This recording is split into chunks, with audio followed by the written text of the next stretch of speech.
Bonjour et bienvenue sur Goman, je suis Dimitri Larmoutis et aujourd'hui je vais vous expliquer tout simplement pourquoi je n'investis pas dans des immeubles de rapport. Mais avant, n'hésitez pas à liker la vidéo, n'hésitez pas non plus à faire des commentaires sur le sujet, à poser des questions, je répondrai avec grand plaisir à vos questions.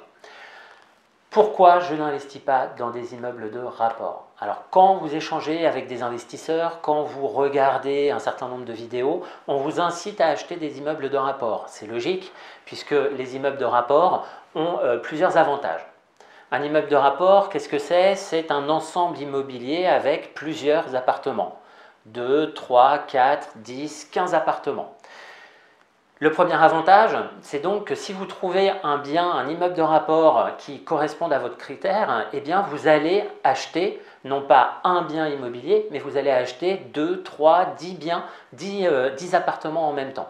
Donc c'est la rapidité de constitution de votre patrimoine qui peut être intéressant.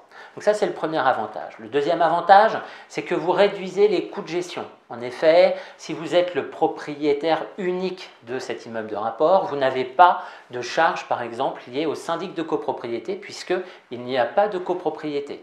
Donc vous réduisez également les charges. Le troisième avantage, c'est notamment quand vous réalisez un certain nombre de travaux.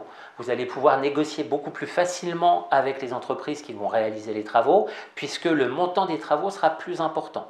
En effet, quand vous achetez un immeuble, que vous refaites un ravalement de façade, que vous refaites la peinture, vous en avez tout de suite pour 20, 30, 40, 50 000 euros, voire même plus. Et donc là, vous pouvez négocier avec l'entrepreneur pour avoir une réduction du montant total de vos travaux.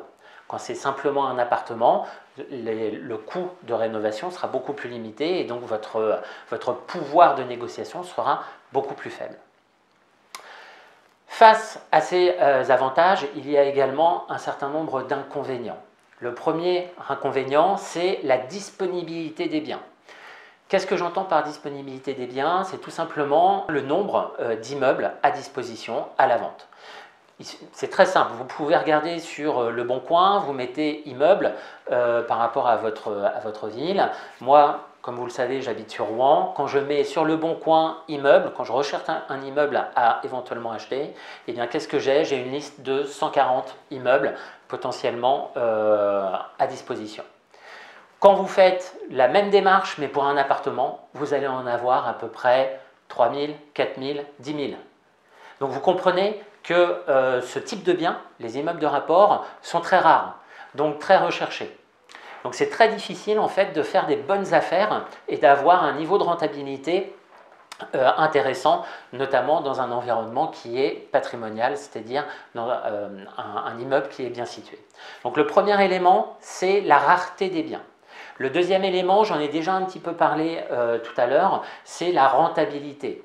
Si le bien est rare, vous allez acheter de façon importante, en tout cas à un prix élevé, l'immeuble, et donc la rentabilité va être relativement faible. Sur Rouen, c'est-à-dire la ville sur laquelle je chasse, la rentabilité d'un immeuble à peu près bien situé, c'est 6,5, 7% maximum. Alors que moi, pour mes critères de rentabilité, je vise le 8 à 9%.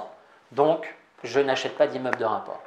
Autre élément, troisième notamment inconvénient, c'est le fait de la non-diversification de votre patrimoine. Je m'explique, quand vous achetez un immeuble, eh bien vous achetez 3, 4 appartements qui sont au même endroit. Donc il n'y a pas de diversité géographique et donc vous jouez un peu au poker sur le fait de l'évolution de votre patrimoine et l'évolution du quartier en termes de valeur patrimoniale.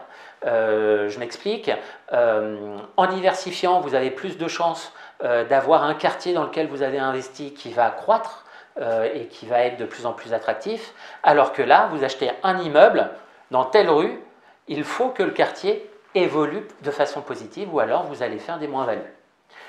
Quatrième désavantage, c'est lié au fait que quand vous avez des travaux, eh bien c'est uniquement pour vous.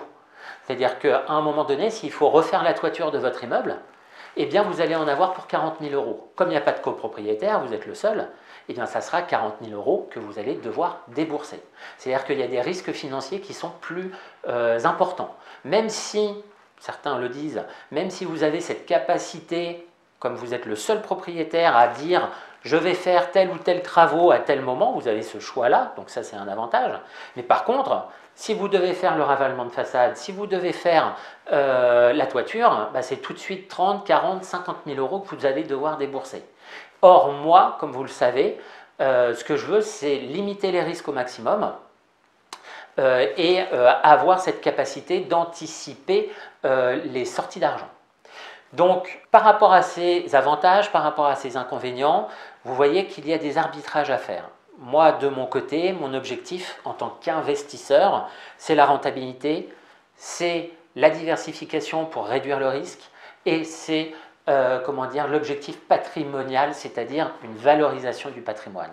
Et pour ces trois raisons, mon objectif aujourd'hui, c'est, en tout cas ma priorité aujourd'hui, c'est tout simplement d'acheter des appartements. Alors ça prend beaucoup plus de temps pour se constituer un patrimoine important, mais tous les biens que j'achète sont des biens de qualité, sont bien exposés, ont une rentabilité de plus de 8 à 9%, sont dans des quartiers qui évoluent chaque année de 3, 4, 5% par an en termes de valeur patrimoniale.